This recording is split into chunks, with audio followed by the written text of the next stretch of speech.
Assalamualaikum warahmatullahi wabarakatuh. Selamat siang anak-anak. Apa kabar hari ini? Semoga teman-teman dalam keadaan sehat walafiat dan selalu semangat. Oke, sebelum memulai pembelajaran di siang hari ini, Ibu akan mempresentasi anak-anak terlebih dahulu.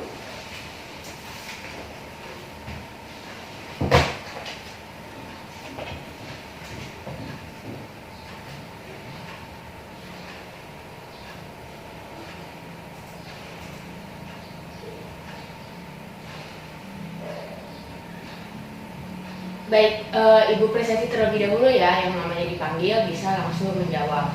Anida Eriana. Hadir, Bu. Hadir. Helmi Zuraida. Hadir, Bu. Baik, hadir. Eni Muloketiara. Hadir, Bu. Hadir. Niswa Aulia. Niswa hadir, Bu. Baik, hadir. Tiara Zahra. Hadir, Bu. Hadir. Yusrin Reza. Hadir, Bu. Hadir. Oke, alhamdulillah. Alhamdulillah hari ini semuanya hadir semua dan dalam keadaan selalu afiat ya semuanya. Baik, pada pertemuan sebelumnya kita telah mempelajari tentang teks prosedur. Kira-kira teman-teman ada yang tahu gak nih apa itu teks prosedur? Saya, Bu. Teks prosedur adalah teks yang berisi mengenai langkah-langkah atau prosedur untuk membuat sesuatu. Ya, baik, terima kasih. Betul sekali bahwa teks prosedur pada intinya membahas tentang langkah-langkah ataupun kegiatan dalam menyusun atau membuat sesuatu. Sangat mudah bukan saat mempelajari teks prosedur? Baik, pada hari ini kita akan mempelajari tentang teks eksplanasi. Adapun kompetensi dasar pada hari ini adalah KD 3.3, yakni mengidentifikasi informasi, pengetahuan dan urutan kejadian dalam teks eksplanasi secara lisan dan tulis. Mungkin teman-teman pernah mendengar tentang teks eksplanasi itu apa? Oke, sepertinya pernah dengar tapi mungkin lupa ya. Jadi, teks eksplanasi merupakan sebuah karangan yang berisi penjelasan lengkap mengenai suatu topik yang berhubungan dengan berbagai macam fenomena, baik fenomena alam, sosial budaya, maupun yang terjadi dalam kehidupan sehari-hari. Teks ini bertujuan untuk memberikan informasi sejelas-jelasnya kepada pembaca agar paham atau mengerti tentang suatu fenomena yang terjadi di sekitar kita. Yang selalu juga teks eksplanasi ini berhubungan dengan sebab akibat dan terjadinya proses. Baik, untuk itu teman-teman dapat membuka buku paket halaman sebentar. Membuka buku paket halaman 91. Di situ ada penjelasan tentang teks eksplanasi dan akan kita pelajari bersama. Baik, tadi kan saya sudah menjelaskan bahwa teks eksplanasi itu merupakan teks yang berisi penjelasan lengkap mengenai suatu fenomena. Nah, fenomena atau peristiwa tersebut misalnya yang biasa dijumpai dalam kehidupan sehari-hari seperti hujan deras, gempa bumi, atau angin puting beliung, dan yang lainnya. Lalu kita juga sering mendengar peristiwa-peristiwa yang terkait dengan masalah sosial budaya. Misalkan ketika teman-teman mendengarkan tentang atau membaca peristiwa politik dan ekonomi pun itu termasuk dalam fenomena. Misalnya tentang pemilihan kepala daerah yang dilakukan secara serentak, atau tentang investasi asing yang mulai merambah ke daerah-daerah terpencil. Informasi tentang peristiwa atau fenomena tersebut pun dapat disajikan dalam teks eksplanasi. Lalu kira-kira teman-teman ada yang tahu nggak nih tujuan dari teks eksplanasi itu apa? Belum tahu. Oke, jadi tujuan dari teks eksplanasi adalah menjelaskan fenomena yang terjadi atau menjelaskan sebab akibat suatu peristiwa. Adapun informasi yang disampaikan dalam teks eksplanasi itu terdapat ada 4 jenis informasi ya teman-teman. Yang pertama adalah informasi berdasarkan sifat, di mana informasi berdasarkan sifat ini terdapat 3 jenis, yaitu yang faktual, opini atau konsep, dan deskripsi. Faktual yaitu informasi yang dibuat berdasarkan fakta dan dapat dibuktikan kebenarannya. Lalu yang kedua adalah opini atau konsep, yaitu informasi yang dibuat berdasarkan pendapat seseorang tentang suatu hal. Lalu yang ketiga adalah deskripsi, yakni suatu informasi yang dibuat dalam bentuk penjelasan terperinci mengenai suatu hal. Lalu yang kedua ada informasi berdasarkan kegunaan.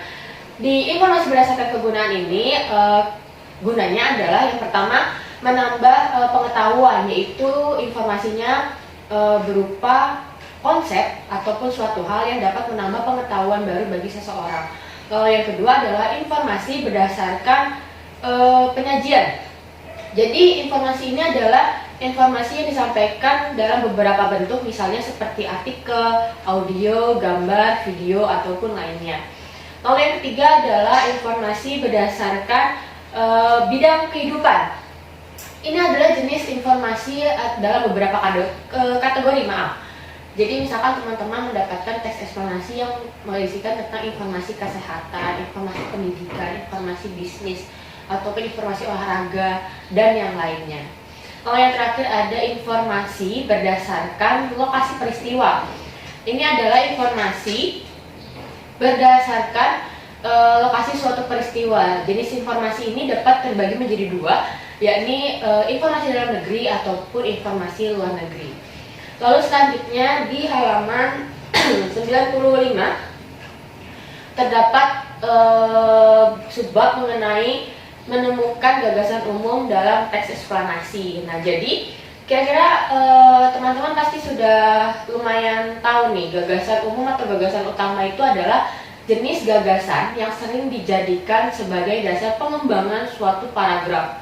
Gagasan utama ini biasanya terletak di awal kalimat, di awal paragraf, itu pada deduktif, dan di akhir paragraf itu disebut induktif, dan di tengah paragraf yang keberadaannya di antara awal dan akhir paragraf itu disebut sebagai deduktif induktif. Coba mungkin teman-teman dapat memperhatikan teks eksplanasi di halaman 98 tentang pandemi COVID-19. Mungkin Helmi bisa tolong dibacakan. Baik, Bu. Pandemi COVID-19 membuat sistem pendidikan nasional mengalami beberapa perubahan kebijakan. Hal ini sebagai bentuk upaya untuk mencegah penularan wabah virus corona secara lebih luas, terutama di lingkungan satuan pendidikan. Salah satu kebijakan pendidikan selama masa darurat COVID-19 tersebut adalah belajar dari rumah. Belajar dari rumah merupakan kegiatan mengubah proses pembelajaran di sekolah menjadi di rumah. Peserta didik tetap mengerjakan semua tugas dari sekolah, tetapi dilakukan di rumah. Belajar dari rumah dapat dilakukan dalam bentuk pembelajaran daring atau jarak jauh. Pembelajaran daring dilaksanakan untuk memberikan pengalaman belajar yang bermakna bagi peserta didik. Udah, Bu. Ya, baik. Terima kasih Helmi sudah membacakan tentang teks eksplanasi mengenai pandemi COVID-19. Lalu selanjutnya mungkin Ibu akan menunjuk salah satu orang lagi, mungkin Niswa. Niswa dapat menjelaskan atau menentukan mana yang disebut sebagai gagasan umum dari teks tersebut. Jadi, gagasan umum teks tersebut adalah tentang dampak penyebaran virus COVID-19 terhadap kebijakan pendidikan. Teks tersebut juga menjelaskan dampak penyebaran COVID-19 terhadap proses pembelajaran, yakni mengubah proses pembelajaran di sekolah menjadi di rumah, Bu.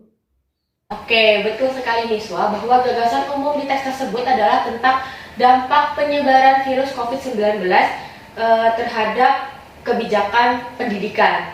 Lalu teks tersebut juga menjelaskan tentang dampak penyebaran COVID-19 terhadap proses pembelajaran, yakni mengubah proses pembelajaran di sekolah menjadi di rumah.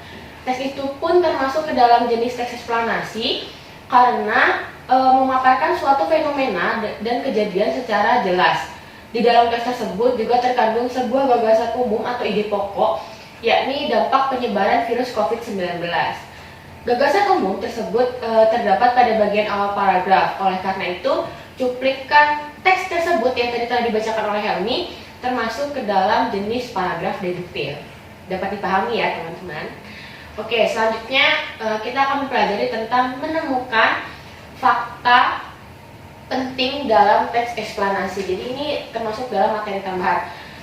Apa saja sih fakta penting yang terdapat dalam teks eksplanasi? Yang pertama adalah mengandung sebuah kenyataan dan kebenarannya bisa dibuktikan. Itu juga ada di dalam buku. Jadi sebuah teks eksplanasi pasti isinya berupa fakta-fakta ataupun data yang dapat dibuktikan kebenarannya. Maupun itu data dari narasumber, maupun itu data dari badan-badan yang berkaitan.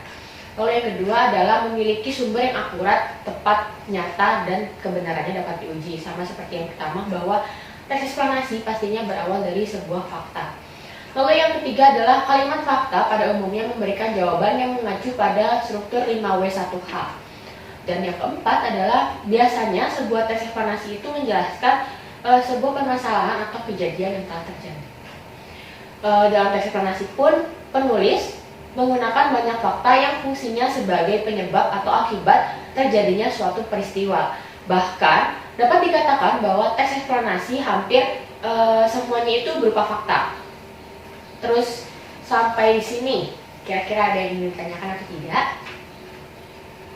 Oke, sepertinya sudah paham ya. Jadi teks eksplanasi itu adalah teks yang berupa isinya itu sebuah fakta tentang fenomena yang terjadi dalam kehidupan sekitar kita.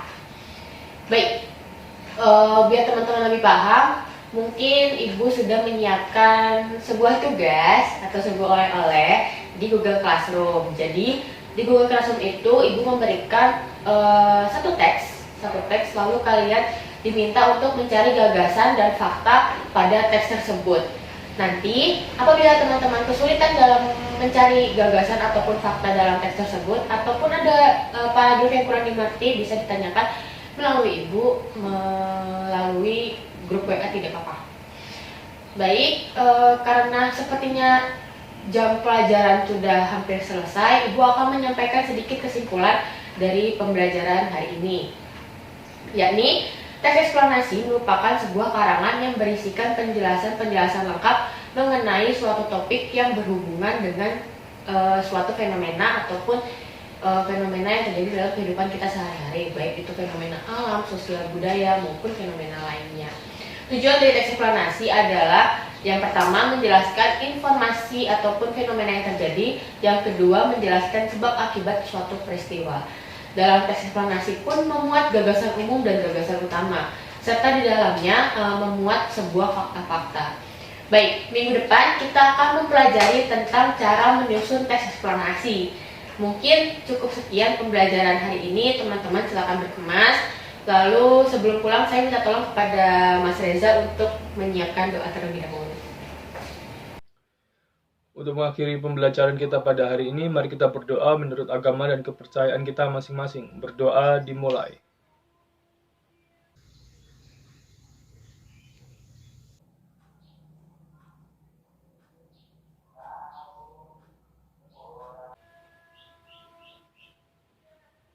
Berdoa selesai. Baik, terima kasih Mas Reza sudah menyiapkan doa, dan terima kasih teman-teman atas perhatian yang telah diberikan dalam pembelajaran hari ini. Jangan lupa untuk mengerjakan tugas dan hati-hati di jalan. Ibu akhiri, wabillahi taufiq wal hidayah. Wassalamualaikum warahmatullahi wabarakatuh.